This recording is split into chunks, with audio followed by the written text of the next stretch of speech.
سامعین کرام، آپ سن رہے ہیں ایک پاکستانی جاسوسی کمانڈو کی دلچسپ کہانی جس کا نام ہے کراس فائر۔ یہ اس سلسلے کی قسط نمبر 10 ہے۔ مجھے امید ہے آپ کو میری یہ کاوش پسند آ رہی ہوگی۔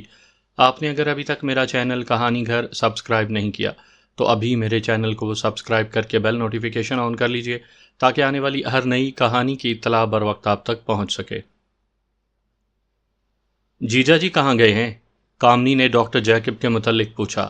آج ہی گئے ہیں شملہ، وہاں کانفرنس ہے نا، 3-4 دن لگیں گے۔ اگر تمہارا پتہ ہوتا تو شاید کانفرنس پر ہی نہ جاتا۔ کامنی، ہمارا ہے ہی کون تمہارے سوا، ایک تم ہی تو رہ گئی ہو۔ یہ بات کہتے ہوئے ڈاکٹر شیلا کا دل بھر آیا تھا اور آواز بھی بدل رہی تھی۔ طاہر اس کے دکھ کو محسوس کر سکتا تھا۔ بس اب وحیدہ رحمان یعنی انڈین ملکہ جذبات بننے کی کوشش نہ کرنا، ورنہ میں ابھی چلی جاتی ہوں۔ تیرے پاس اپنا غم بھلانے آئی ہوں، اور تو کتنی مرتبہ تجھے کہوں نہ کہا کر ایسے۔ میں کیا مر گئی ہوں؟ میں اکیلی کیا کم ہوں تیرے لیے؟ ارے سالی، میرے ہوتے ہوئے اگر کسی اور کی گنجائش نکالی تو دیکھ لینا۔ یہ تو میری مہربانی سمجھ کے جیکب کو کچھ نہیں کہا۔ اس کے آگے نہ کچھ کہنا، اس نے کہا، اور آنسو بھری آنکھوں سے ڈاکٹر شیلا اس سے لپٹ گئی۔ اس نے باقاعدہ رونا شروع کر دیا تھا۔ طاہر کو اس منظر نے خاصا جذباتی کر دیا تھا۔ اس نے سوچا اگر اس ڈاکٹرنی کو علم ہو جائے کہ اس کی واحد سہیلی بھی اب کبھی اس سے ملنے نہیں آ سکے گی تو اس کے دل پر کیا گزرے گی۔ دونوں سہیلیوں نے ایک دوسرے کو تسلیاں دے کر نارمل کیا۔ طاہر نے اپنے کپڑے بدل لیے تھے۔ ڈاکٹر شیلا نے اسے 2 انجیکشن لگانے کے بعد گلوکوز لگا کر بستر پر لٹا دیا تھا۔ وہ ان دونوں کو اپنے بیڈ روم میں لے آئی تھی، اور یہ اس کی کامنی کے لیے محبت کی انتہا تھی کہ اس نے بغیر کچھ جانے بوجھے طاہر کو اپنے بیڈ پر لٹا کر ڈرپ لگائی تھی۔ کمرے میں ہیٹر چل رہے تھے اور طاہر پر غنودگی طاری ہونے لگی تھی۔ اسے اب بہت سکون محسوس ہو رہا تھا۔ ابھی انہیں سونے نہ دینا، کچھ کھانا ضروری ہے، میں کچھ بنا کر لاتی ہوں، شیلا نے کامنی سے کہا اور کمرے سے باہر چلی گئی۔ آئی ایم سوری طاہر، تمہیں فرسٹ ایڈ میں دیر ہو گئی، لیکن مجبوری تھی۔ راستے میں 1-2 سرکاری ہسپتال تھے، لیکن میں خطرہ مول نہیں لینا چاہتی تھی۔ میں جانتی ہوں طاہر کہ کرنل مونگیا کے اوپر بھی ہمارا ایک چیک سسٹم ہے۔ دہرادون کی فوجی اہمیت کی وجہ سے یہاں ایجنسیاں آپریٹ کرتی ہیں، لیکن را کو ان میں سے کسی پر اعتبار نہیں۔ یوں بھی را کا CI کاؤنٹر انٹیلیجنس سسٹم بہت مضبوط ہے۔ انہیں جیسے ہی میرے فرار کی خبر ملی ہوگی تو جتنے قابل ذکر مقامات ہیں ان کی ہر حساس جگہ پر را نے نظریں گاڑی ہوں گی۔ طاہر، تمہیں بہت تکلیف ہوئی، لیکن میرا دل گواہی دیتا ہے کہ تم ایسی تکلیف خاطر میں لانے والے نہیں ہو۔ ہم اب قدرے محفوظ ہیں، گو کہ یہ دوسرا صوبہ ہے، لیکن کرنل مونگیا اگر پونٹا صاحب پر نظر رکھ سکتا ہے تو وہ لوگ بھی سولان کے متعلق سوچ سکتے ہیں۔ بات کرتے کرتے رک کر اس نے طاہر کے چہرے کی طرف دیکھا۔ نکاہت اور کمزوری سے اس کا رنگ پیلا پڑ رہا تھا۔ او مائی گاڈ، کہتی ہوئی وہ اس پر جھک کر طاہر کے سر اور ماتھے پر ہاتھ پھیرنے لگی، جہاں پسینے کی ننھی ننھی بوندیں اس قہر کی سردی میں بھی چمک رہی تھیں۔ تم ٹھیک تو ہو نا؟ اس نے بے چینی سے دریافت کیا۔ ہاں، اب بالکل ٹھیک ہوں۔ کامنی، تم گھبراؤ نہیں، میں اتنی جلدی چھٹی کرنے والا نہیں ہوں، اس نے مسکراتے ہوئے کامنی سے کہا۔ طاہر کی زخمی مسکراہٹ کامنی کی جان لے گئی۔ طاہر، اب ہم جہاں پہنچ چکے ہیں اس ملک میں میرے لیے سب سے محفوظ قلعہ یہی ہے۔ شیلا میری جگری دوست ہے اور اس کے موجودہ ٹھکانے کا سوائے میرے اور کسی کو علم نہیں۔ یہ کہہ کر اس نے مختصر الفاظ میں شیلا کی کہانی بھی سنا دی۔ اچانک ہی دروازہ کھلا اور شیلا ٹرے اٹھائے اندر چلی آئی۔ بہت کمزوری ہو رہی ہے، کامنی نے شیلا کو طاہر کی طرف متوجہ کرتے ہوئے کہا۔ ارے بھائی، اتنا خون بہہ گیا، کیا خون بہنے سے طاقت آئے گی؟ اب مجھے تمہارے دھندے کا علم تو ہے ہی، ورنہ اصولی طور پر ڈاکٹر ایسے مریض کا علاج کیوں کرے جس کا جان بوجھ کر خون بہایا گیا ہو؟ اچھا، یہ پکڑ، اس نے کامنی کی طرف سوپ کا پیالہ بڑھاتے ہوئے کہا۔ شاید وہ طاہر کی حالت کے پیش نظر سوپ بنا کر لائی تھی۔ بھائی صاحب، آپ برا مت مانیے گا، میں اسے بہت کچھ سنا چکی ہوں، اب اس کمبخت کے سوا میرا اور ہے ہی کون؟ اس نے طاہر کی طرف دیکھ کر مسکراتے ہوئے کہا۔ کامنی نے طاہر کو سہارا دے کر پلنگ پر بٹھایا اور اسے سوپ پلانا چاہا، لیکن طاہر نے اس سے سوپ لے کر خود ہی پینا شروع کر دیا۔ سوپ پیتے ہوئے اسے قدرے راحت محسوس ہو رہی تھی۔ کامنی نے خالی برتن ایک طرف رکھ دیے۔ طاہر کے بار بار کہنے کے باوجود اس نے خود کچھ نہیں لیا تھا، لیکن طاہر کی اس دھمکی کے بعد کہ پھر وہ بھی کچھ نہیں کھائے گا، اس نے سوپ پینا شروع کر دیا۔ شیلا نے طاہر کو درد ختم کرنے کی گولیوں کے ساتھ ایک خواب آور دوا بھی دے دی تھی، اور اب اس کا بلڈ پریشر اور ٹیمپریچر چیک کر رہی تھی۔ ونڈرفل، اس نے بلڈ پریشر چیک کرتے ہوئے طاہر کو داد دی، پھر کامنی سے مخاطب ہوئی، کچھ ٹیمپریچر ہے، صبح تک کنٹرول ہوگا، میں نے سونے کی دوا دے دی ہے، نیند آ جائے تو انہیں جگانا نہیں، اور ڈرپ بھی ابھی کل تک چلے گی۔ اوکے، کامنی نے سر ہلایا۔ تو کچھ کھا لے، میں ذرا ان کی سلائیڈ دیکھ لوں۔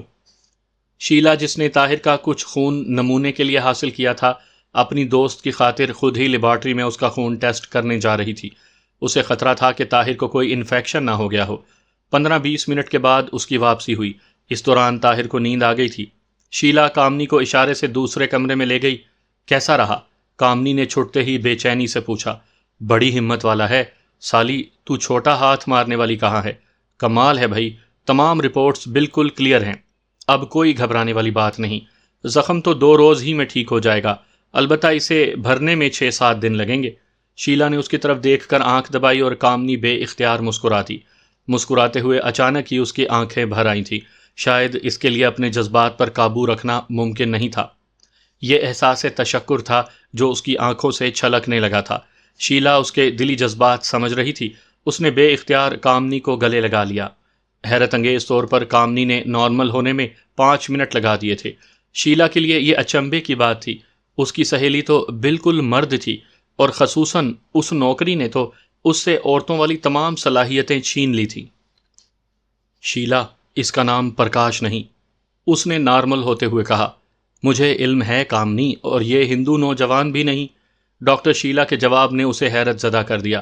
کیا مطلب ہے تمہارا؟ کامنی ڈیئر، میں آخر کو ایک ڈاکٹر ہوں، اور یوں بھی مجھے علم ہے کہ اتنی قوت برداشت ہم لوگوں میں نہیں ہوتی۔ شیلا نے بڑے اطمینان سے جواب دیا۔ تم ٹھیک سمجھی ہو شیلا۔ یہ کہہ کر اس نے شیلا کو ساری کہانی سنا دی، لیکن بالکل سچی نہیں، کچھ واقعات بدل کر۔ اس نے طاہر کا تعارف انسپیکٹر خان کی حیثیت سے کروایا تھا اور بتایا کہ دونوں کے درمیان گہرے تعلقات قائم ہو چکے ہیں، اور دونوں ایک دوسرے کے بغیر جینے کا تصور نہیں کر سکتے، جبکہ اس کے اعلیٰ افسران اور سماج کے لیے یہ ناقابل برداشت ہے، اس لیے وہ جان بچا کر بھاگ آئے ہیں۔ طاہر پر قاتلانہ حملہ ہوا تھا جس نے انہیں بھاگنے پر مجبور کیا۔ تو یہ بات ہے، سالی بڑی باتیں کرتی تھی، اب بتاؤ تو بھی پھنسی ہے کہ نہیں؟ ڈاکٹر شیلا نے بڑی محبت سے اس کی کمر پر ہاتھ مارتے ہوئے کہا۔ شیلا، تم ٹھیک کہتی ہو، میں نے زندگی میں کبھی ایسا سوچا بھی نہیں تھا۔ بس یہ تو سمجھ لے کہ جس پیشے سے میرا تعلق تھا نا، اس نے میرے اندر موجود رہی صحیح انسانیت کو بھی ختم کر دیا تھا، لیکن مجھے علم نہیں تھا کہ اس طرح اتنی بے اختیار ہو جاؤں گی۔ شیلا، شاید میں کبھی اتنی ہمت نہ کر پاتی، میرے سامنے تیری مثال نہ ہوتی۔ اس نے آخری بات کہہ کر ڈاکٹر شیلا پر زبردست نفسیاتی حملہ کیا تھا، جس نے شیلا کو چاروں شانے چت کر دیا۔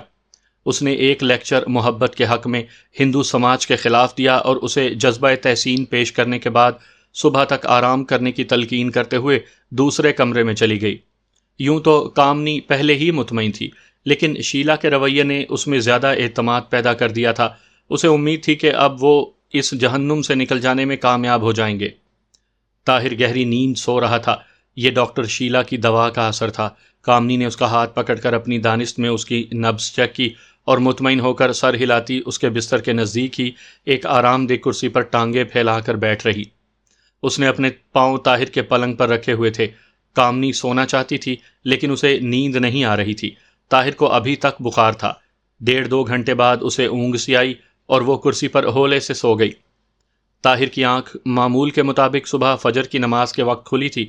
اس نے دیکھا کہ اس کے سرہانے لٹکتی گلوکوز کی بوتل خالی تھی۔ کامنی نے اس سے ڈرپ الگ کر دی تھی، لیکن اس کے بازو میں سرنج لٹکی ہوئی تھی۔ طاہر کو کامنی کی حالت کا اندازہ تھا۔ وہ جانتا تھا کہ کامنی صرف جسمانی ہی نہیں، روحانی کرب کا بھی شکار ہے۔ خصوصاً اسے گولی لگنے کے بعد سے وہ لاشعوری طور پر خود کو اس کا ذمہ دار سمجھ کر ناکردہ احساس گناہ کا شکار ہے۔ اسے اس حالت میں لیٹے دیکھ کر طاہر کا دل بھر آیا۔ کرسی میں ٹیڑھی میڑھی سو رہی کامنی کی گردن ایک طرف کرسی کی پشت سے ٹکی ہوئی تھی۔ اس کے چہرے پر اس لمحے ایک زمانے کی معصومیت سمٹ آئی تھی۔ طاہر حیران ہو رہا تھا کہ یہی را کی انسٹرکٹر کامنی اگروال ہے۔ اس کے سامنے ایک معصوم اور مظلوم بچی کی طرح دکھائی دے رہی تھی۔ پھر کسی نادیدہ ہستی نے اس کے کانوں میں سرگوشی کی کہ یہی کامنی کا اصلی روپ ہے۔ اس سے پہلے جو کچھ بھی تھا وہ اصلیت نہیں تھی، وہ تو ایک خول تھا جو حالات اور سماج نے اس کے چہرے پر زبردستی چڑھا رکھا تھا۔ جیسے ہی اسے موقع ملا، اس نے نقاب نوچ کر پھینک دیا۔ طاہر نے کروٹ بدل کر اندازہ کیا کہ اس کی توانائیاں واپس لوٹ آئی ہیں۔ اپنی دانست میں وہ آواز پیدا کیے بغیر اٹھ کر بیٹھا، لیکن ابھی اس نے مسحری پر بیٹھتے ہوئے بمشکل زمین پر پاؤں رکھے ہی تھے کہ جب اچانک کامنی کی آنکھ کھل گئی۔ کیا ہوا؟ تم ٹھیک تو ہو نا؟ اس نے بے چینی سے دریافت کیا اور بے اختیار اس کا ہاتھ پکڑ لیا۔ کامنی، میں بالکل ٹھیک ہوں، لیکن تم کیوں خود کو بیمار کرنے پر تلی ہو؟ چلو اٹھو، شاباش، کچھ دیر کے لیے سو جاؤ، اس نے کامنی سے کہا۔ طاہر، میں بالکل آرام سے ہوں، کامنی نے اس کی تشویش جان کر کہا، لیکن اس مرتبہ طاہر نے اس کی بات سننے سے انکار کر دیا اور اسے بادل نخواستہ ساتھ والے پلنگ پر لیٹنا پڑا۔ طاہر اب باتھ روم کا رخ کر چکا تھا۔ 5-10 منٹ کے بعد وہ باہر آیا تو اس کا چہرہ دھلا ہوا تھا، شاید اس نے وضو کیا تھا۔ کامنی کی آنکھوں میں نیند کہاں، وہ بظاہر آنکھیں بند کیے لیٹی رہی تھی، لیکن کنکھیوں سے طاہر کا جائزہ لے رہی تھی۔ جس نے کمرے میں کھڑے ہو کر میز پر رکھی اپنی گھڑی سے سمت کا اندازہ کرنے کے بعد کرسی پر دھرا کامنی کا دوپٹہ اٹھایا اور اسے ایک ہاتھ سے زمین پر بچھانے کے بعد اسے مصلے کی شکل دے کر نماز پڑھنے لگا۔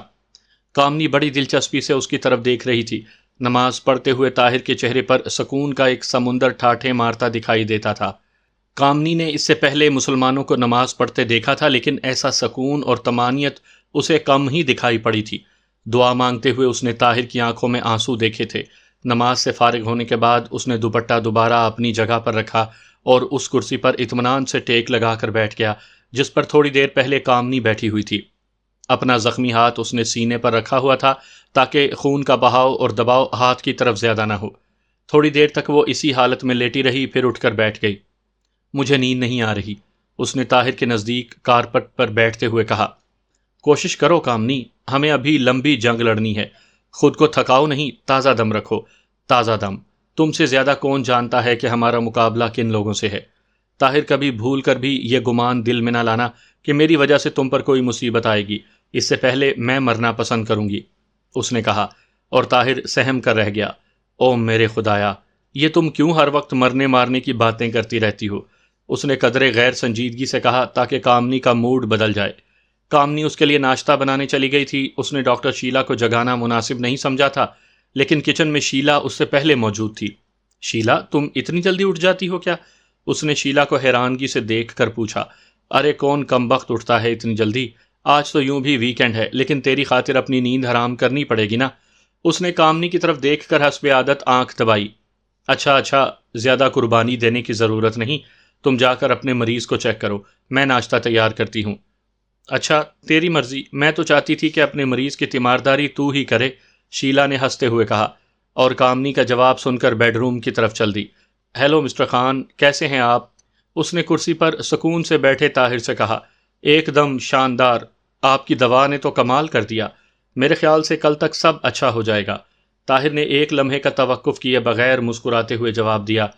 کامنی اسے بتا گئی تھی کہ اس نے شیلا کو اعتماد میں لے لیا ہے، لیکن اس نے شیلا کو اصلی کے بجائے وہ کہانی سنائی تھی جو طاہر نے تیار کی تھی۔ میری دوا یا آپ کی اس جاسوسا کی دعا؟ ڈاکٹر شیلا نے اسٹیتھوسکوپ گلے میں ڈالتے ہوئے کہا۔ اس کا کریڈٹ بھی آپ کو جاتا ہے ڈاکٹر شیلا، وہ بھی آپ کی دوست ہے، ایک ہفتے سے آپ کی تعریفوں کے پل باندھ رہی تھی، اب تو حادثاتی طور پر آپ کے پاس آ گئے، ایسا نہ بھی ہوتا تو اگلے 3-4 روز میں ہمیں یہاں آنا ہی تھا۔ سولان بڑا خوبصورت ہل اسٹیشن ہے، میں یہاں پہلے آ چکا ہوں۔ طاہر نے کمال ہوشیاری سے جھوٹ بول دیا تھا۔ ایک بات کہوں خان بھائی، اس نے اسٹیتھوسکوپ ایک طرف رکھ کر اس کی جسمانی حالت سے قدرے مطمئن ہو کر کہا۔ فرمائیے، طاہر ہمدن گوش تھا۔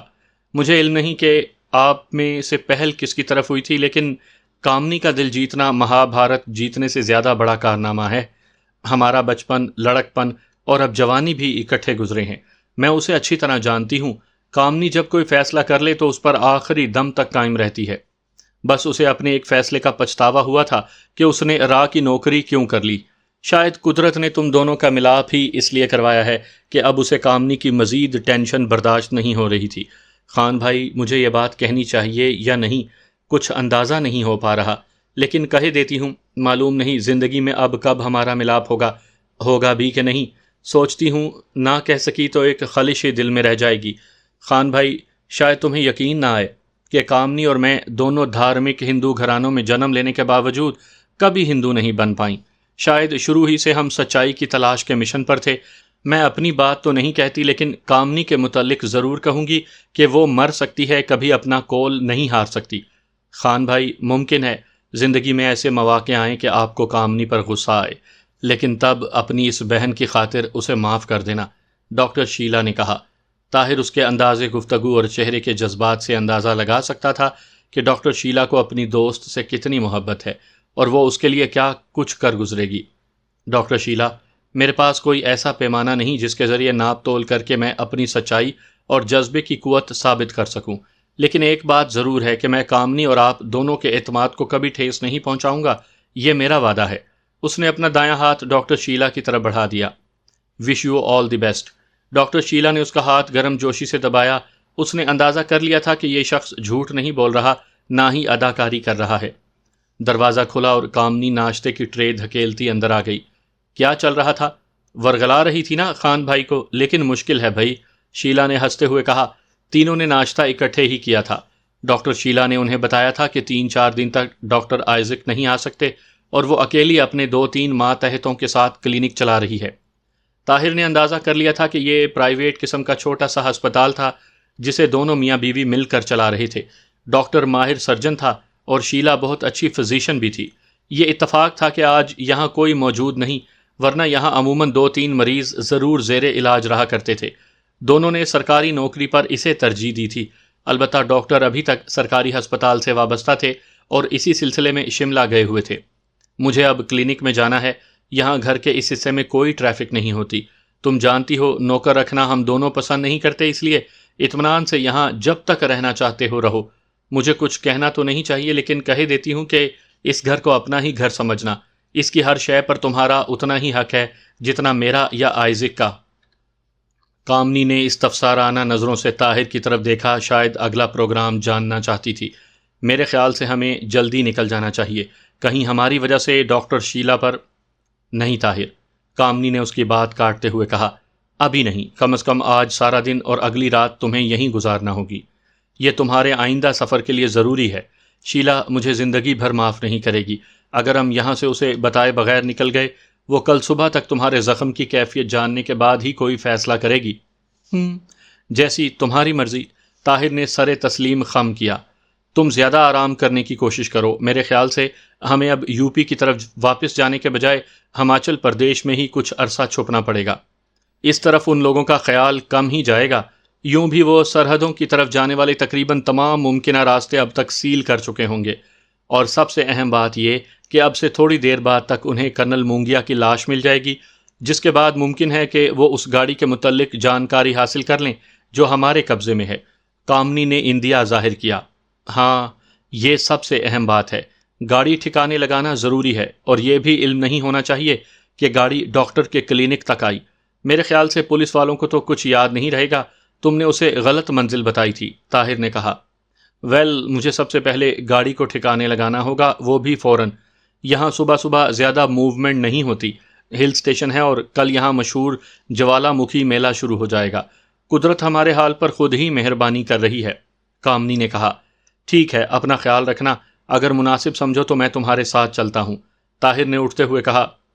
تم مطمئن رہو، مجھے علم ہے کہ کیا کرنا ہے، تم آرام سے بیٹھے رہو۔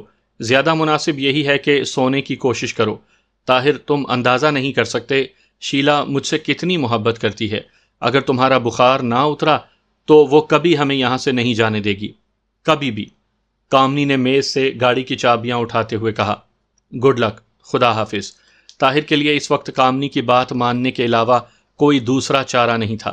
کامنی اس علاقے سے آگاہی رکھتی تھی، ذہنی اور جسمانی طور پر بھی فی الوقت وہی زیادہ ایکٹیو تھی۔ ڈاکٹر شیلا کا کوٹ پہن کر وہ باہر نکل گئی۔ طاہر دل ہی دل میں اس کی کامیابی کے لیے دعا کرنے لگا۔ اس نے بوریت سے بچنے کے لیے ٹی وی آن کر لیا تھا۔ ڈاکٹر شیلا نے کیبل لگائی ہوئی تھی اور طاہر ڈش کے پروگراموں سے لطف اندوز ہونے لگا تھا۔ ابھی تک ڈاکٹر شیلا کا کوئی ملازم ڈیوٹی پر نہیں پہنچا تھا۔ کامنی نیچے اس کے کلینک میں آ گئی تھی۔ کیا ہوا؟ ڈاکٹر شیلا نے چونک کر اس کی طرف دیکھا۔ گیٹ کھولو، میں گاڑی یہاں سے لے جاؤں اور کہیں اور چھوڑ دوں گی، کامنی نے اسے بتا دیا، اور شیلا سمجھ گئی کہ وہ کیا چاہتی ہے۔ چلو، اس نے اٹھتے ہوئے کہا۔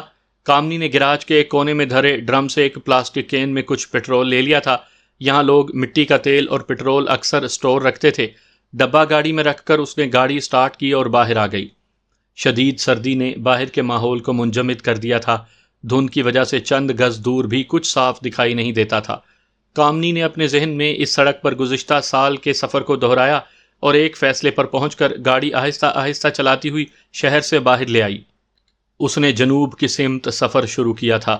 یہ ٹیڑھا میڑھا پہاڑی راستہ تھا جس پر درخت کے جھنڈ دکھائی دے رہے تھے۔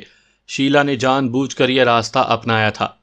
اب وہ قریباً کچی سڑک پر جنگل میں داخل ہو چکی تھی۔ عام حالات میں شاید ایسے خطرناک راستے پر اس موسم میں کوئی سفر کرنے کا خطرہ مول نہ لیتا، لیکن اس کے لیے ناگزیر تھا۔ اب وہ جنگل کے اندر ہی اندر چلتی چلی جا رہی تھی۔ قریباً آدھا گھنٹے کے بعد وہ ایسی جگہ پہنچ گئی جہاں راستہ گہری کھائی نے مکمل بند کر دیا تھا۔ جنگل میں درختوں سے شبنم کے قطرے می کی طرح زمین پر ٹپک رہے تھے۔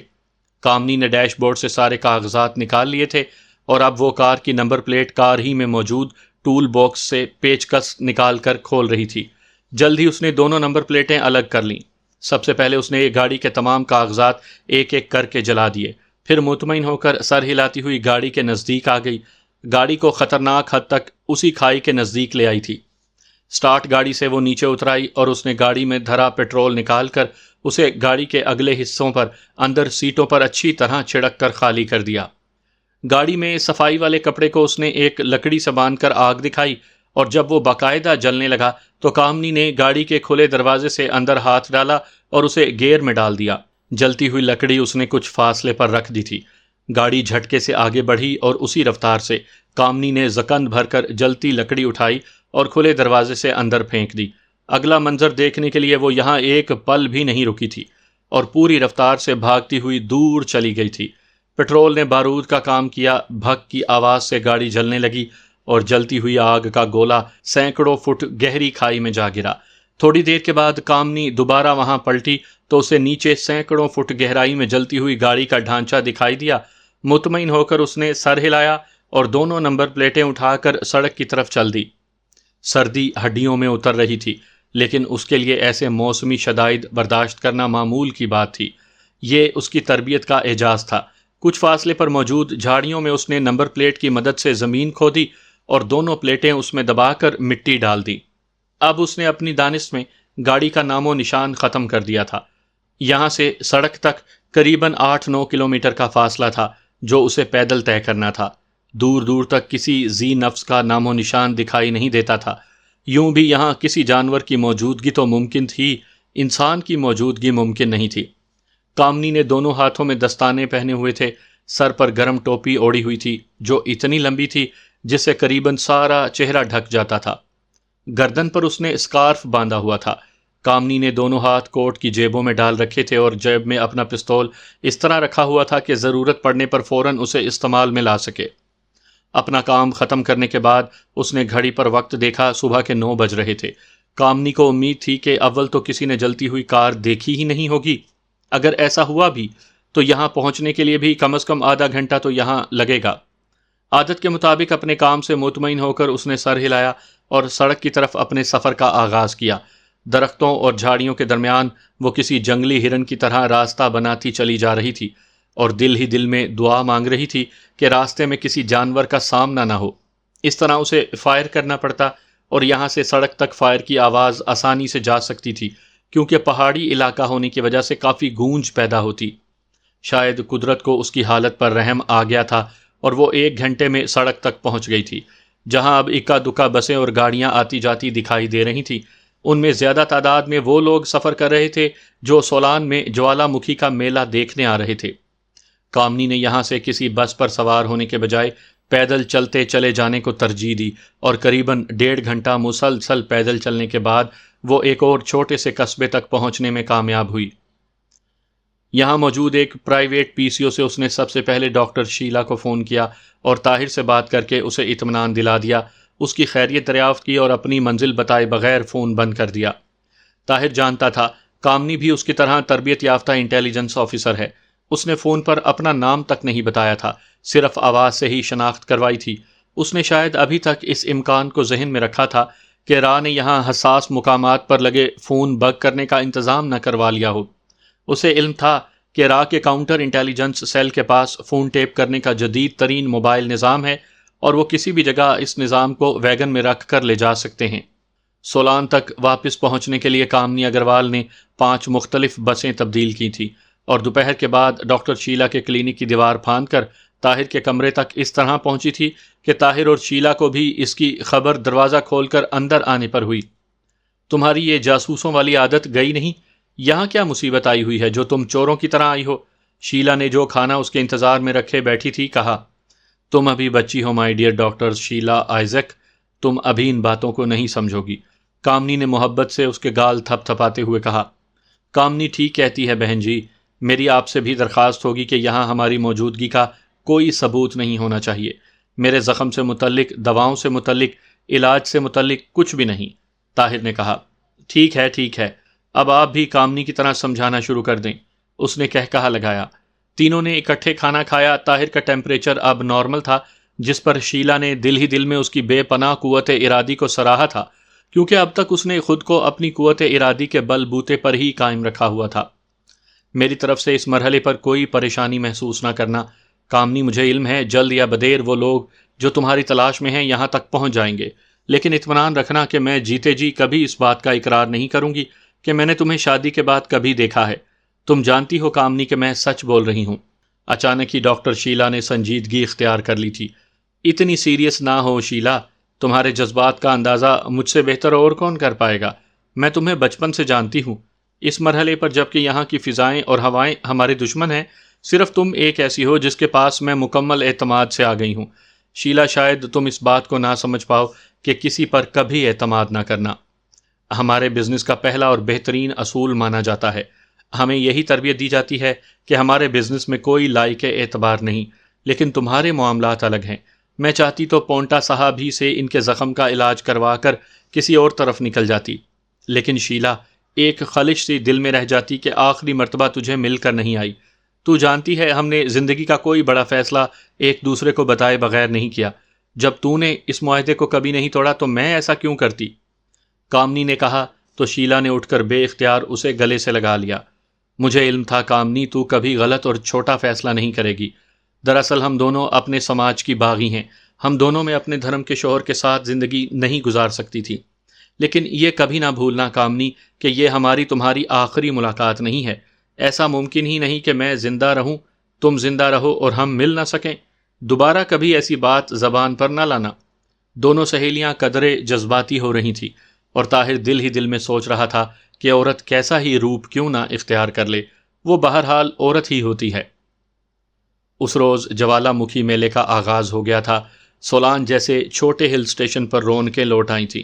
ہر طرف پیلے پتامبر، جھنڈے اور دوپٹے نظر آ رہے تھے۔ دور دراز سے کئی میلوں کا پیدل سفر طے کر کے یاتری یہاں کی مخصوص بملا پوجا میں شرکت کرنے کے لیے آئے تھے، اور انہوں نے کچھ ہی دنوں کے لیے ہی صحیح اس علاقے کو آباد کر دیا تھا۔ وہ رات دونوں نے نہ چاہتے ہوئے بھی ڈاکٹر شیلا کے بضد ہونے پر یہاں بسر کی تھی، کیونکہ اگلے روز وہ خود طاہر کے زخم کا جائزہ لینا چاہتی تھی۔ اس کے بس میں ہوتا تو ساری زندگی دونوں کو یہاں سے نہ جانے دیتی، لیکن بادل نخواستہ ان کی حفاظت کے مد نظر بالآخر اس نے دل پر پتھر رکھ کر انہیں جانے کی اجازت دے دی تھی۔ ڈاکٹر شیلا نے ایک بیگ میں طاہر کے زخم سے متعلق تمام ادویات اور پٹیاں وغیرہ رکھ دی تھی۔ دونوں کو اپنا خاص خیال رکھنے کی تلقین کی تھی اور کامنی سے کہا تھا کہ وہ 5 روز کے بعد اس کے زخم کے ٹانکے کھلوا دے۔ اس نے کامنی سے اس کی اگلی منزل دریافت نہیں کی تھی، لیکن اسے اپنی خیریت سے مطلع رکھنے کے لیے کہا تھا۔ ایک بات شاید دل میں رہ جائے تو خلش ہی رہے گی، کامنی، کاش تم میرے ساتھ آدھا سچ نہ بولتی۔ میں جانتی ہوں خان بھائی کا تعلق اس دیش سے نہیں، لیکن تو نے مجھ سے یہ کیوں چھپائے رکھا؟ اس کا علم نہیں ہو پایا۔ جاتے ہوئے شیلا نے کہا، شیلا، تو جانتی ہے کبھی کبھی پورا سچ بہت خطرناک ہو جاتا ہے۔ بعض باتیں نہ ہی کہی جائیں تو بھی اپنے پیاروں تک پہنچ جاتی ہیں، یہ بھی ان میں سے ایک بات تھی۔ کامنی نے اسے گلے ملتے ہوئے کہا۔ دونوں کی آنکھوں سے آنسو جاری تھے۔ خان بھائی، یہ اپنی بہن کی طرف سے حقیر سا نذرانہ سمجھنا، مجھے یہ علم ہے تمہارے لیے اسے قبول کرنا مشکل ہوگا، لیکن میری خواہش سمجھ کر رکھ لینا۔ ابھی زندگی میں بہت سے مواقع ایسے آئیں گے جب ہم ایک دوسرے کے لیے بہت کچھ کر سکیں گے۔ یہ کہہ کر اس نے لفافے میں بند کچھ نوٹ طاہر کو تھما دیے۔ بڑی عجیب صورتحال تھی طاہر کے لیے۔ انہیں واپس لوٹانے سے قبول کرنا زیادہ آسان تھا، کیونکہ اس مرحلے پر وہ ڈاکٹر شیلا کی کسی خواہش کو رد نہیں کر سکتا تھا۔ شیلا کی آنکھیں اچانک ہی چھلک پڑی تھیں، وہ فوراً دوسرے کمرے میں چلی گئی۔ کامنی کی حالت بھی مختلف نہیں تھی۔ کامنی خود کو نارمل رکھو، ہمیں ڈاکٹر شیلا کو مزید دکھ نہیں دینا۔ اس کی عظمت کا اعتراف کرنے کا یہ بھی ایک طریقہ ہے، اپنے جذبات پر قابو رکھو، اس نے کامنی سے کہا، اور کامنی کو جیسے ہی اس کی بات سمجھ آئی وہ نارمل ہو گئی۔ اس مرتبہ ڈاکٹر شیلا کمرے میں آئی تو اس نے ایک بڑا گرم کوٹ اٹھا رکھا تھا، ایسے کوٹ کو جنہیں مقامی زبان میں برانڈی کہا جاتا تھا، یہاں کے موسم کی ضرورت اور ناگزیر ہوتے تھے۔ خان بھائی، یہاں تو کوئی ڈھنگ کا ہے نہیں، چند روز پہلے شملے سے آتے ہوئے میں نے آئزک کے لیے یہ کوٹ خریدا تھا۔ میرا جی تو چاہتا تھا کہ تمہارے ساتھ جا کر خود تمہارے لیے کوٹ خریدتی، لیکن ایسا ممکن نہیں، اسے اپنی بہن کی طرف سے تحفہ سمجھ کر قبول کر لینا۔ اس نے یہ کہتے ہوئے کوٹ اس کی طرف بڑھا دیا۔ دونوں گنگ ہو چکے تھے۔ ڈاکٹر شیلا کے بے پناہ خلوص اور کامنی سے محبت نے دونوں کو مبہوت کر دیا تھا۔ اس نے کامنی کے لیے بھی بہترین گرم کپڑے دیے تھے اور دونوں کو اپنی دعاؤں، آنسوؤں اور نیک تمناؤں کے ساتھ رخصت کیا تھا۔ ان کی خواہش اور کامنی کی ضد پر وہ انہیں رخصت کرنے کے لیے باہر تک بھی نہیں آئی تھی، اور گھر کے دروازے سے ہی جو کلینک کے دروازے کی دوسری سمت میں تھا، انہیں رخصت کر کے آنسو بہاتی واپس لوٹ گئی تھی۔ اس کے خلوص نے طاہر کو بے پناہ متاثر کیا تھا، اور زندگی میں شاید پہلی مرتبہ وہ بھی قدرے جذباتی ہو رہا تھا۔ کامنی کے لیے تو اپنے آنسوؤں پر قابو رکھنا ممکن نہیں رہا تھا۔ بریگیڈیئر ملہوترا کی پریشانی بڑھتی جا رہی تھی۔ کل سے اب تک کرنل مونگیا نے اس سے کوئی رابطہ قائم نہیں کیا تھا۔ یہ خلاف معمول اور انتہائی غلط بات تھی۔ گو کہ کرنل مونگیا اپنی پراسرار اور پریشان کن عادات کی وجہ سے ہمیشہ ہی ایک الگ مقام کا حامل رہا تھا، لیکن اس سے یہ توقع نہیں کی جا سکتی تھی کہ وہ ڈسپلن کے معاملے میں کسی بھی غیر اصولی کا مظاہرہ کرے۔ بٹواری کیمپ کے تمام سیکیورٹی انتظامات ملٹری انٹیلیجنس کرتی تھی، اور کرنل مونگیا بھی وہیں سے آیا تھا۔ گو کہ یہاں ہونے والی کسی بھی گھٹنا کی اطلاع انہیں فوری طور پر صرف ملٹری انٹیلیجنس ہی کو دینی ہوتی تھی۔ لیکن کامنی اگروال کا تعلق چونکہ راہ سے تھا، جسے انہوں نے تقریب کاروں کی تربیت کے لیے راہ سے بطور خاص درخواست پر مانگا تھا، اس لیے اس کی گمشدگی کی اطلاع راہ کو دینا ضروری تھا۔ یوں بھی بریگیڈیئر ملہوترا کسی بھی صورت کم از کم راہ کی ناراضگی مول نہیں لے سکتا تھا۔ اس نے سب سے پہلے یہی کام کیا تھا، اور یہاں کی صورتحال کو سنبھالتے ہی براہ راست دہلی ہیڈ کوارٹر سے بات کی تھی۔ یہ الگ بات تھی کہ اس کے فون سے پہلے یہاں ٹوٹنے والی قیامت کا علم راہ کو ہو چکا تھا۔ راہ کا مقامی یونٹ بہت چوکس تھا، خصوصاً ایسے حساس ایریا میں وہ اپنے انتہائی اہم اور لائق سٹاف کو تعینات کرتے تھے۔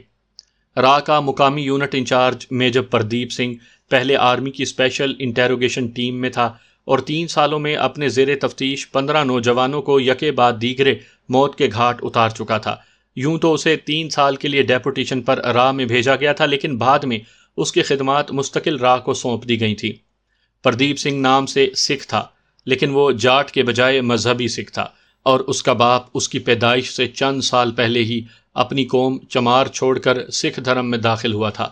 اگر سکھوں کو علم ہو جاتا کہ اس کے ہاں جنم لینے والا پردیپ سنگھ سکھوں کے لیے مستقبل میں ڈراکولا بن جائے گا، تو وہ کبھی پردیپ سنگھ کے باپ کو امرت نہ چکھاتے۔ لیکن ہونی شدنی، پردیپ سنگھ نے بال رکھے ہوئے تھے اور بظاہر سکھوں والی تمام عادتیں اپنائی ہوئی تھی، لیکن اندر سے وہ کھال اتارنے والا مکمل چمار تھا۔ اس نے انسانی کھال اپنے ہاتھوں اتار کر درندگی کی انتہاؤں کو چھوا تھا۔ 3 ماہ پہلے اسے ڈیرہ دون کا سیکیورٹی چیف بنا کر بھیجا گیا تھا، اور یہاں پہنچنے کے چند دنوں کے بعد اس نے بٹواری کیمپ کے اندر اور باہر اپنے مخبروں کا ایسا جال بن دیا تھا کہ یہاں ہونے والی کسی بھی کارروائی کی خبر اسے فوراً پہنچ جاتی تھی۔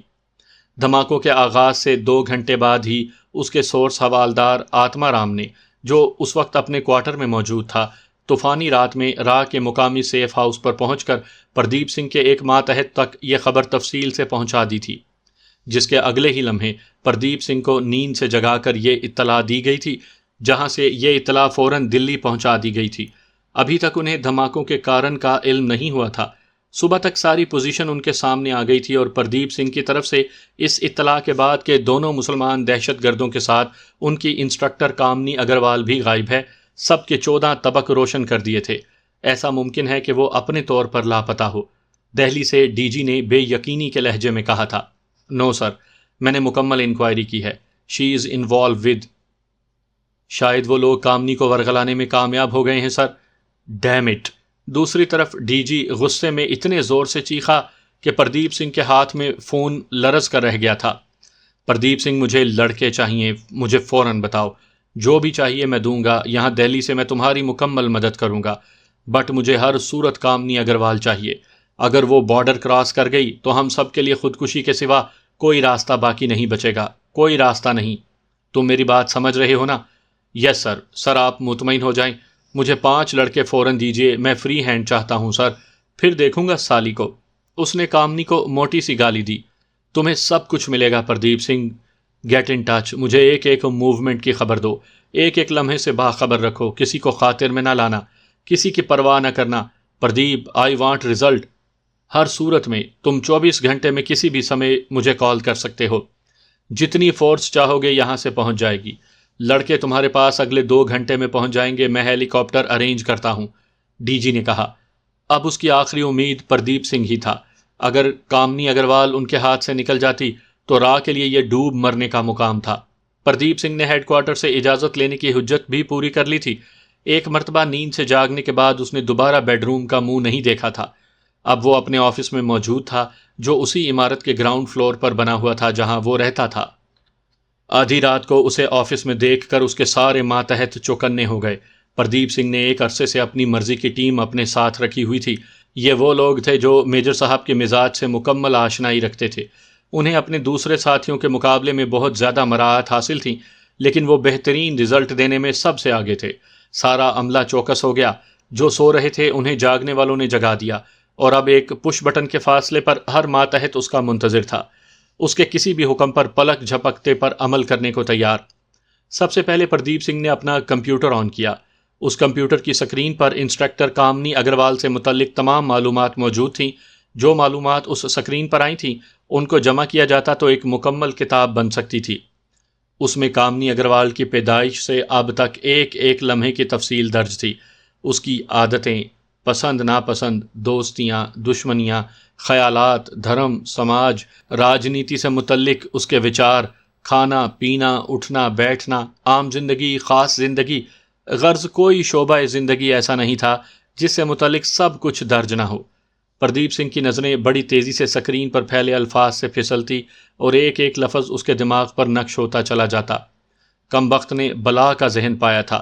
اس نے اپنے دائیں ہاتھ بیٹھی کرخت چہرے اور درمیانی عمر کی ایک لڑکی کو، جو اس کی سیکرٹری تھی، کاغذ پینسل سنبھالنے کا حکم دیا۔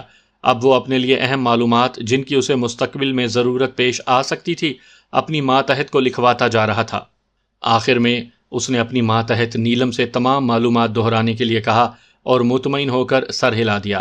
آل رائٹ، اب تم لوگ صبح 8 بجے تک اپنی نیند پوری کر لو۔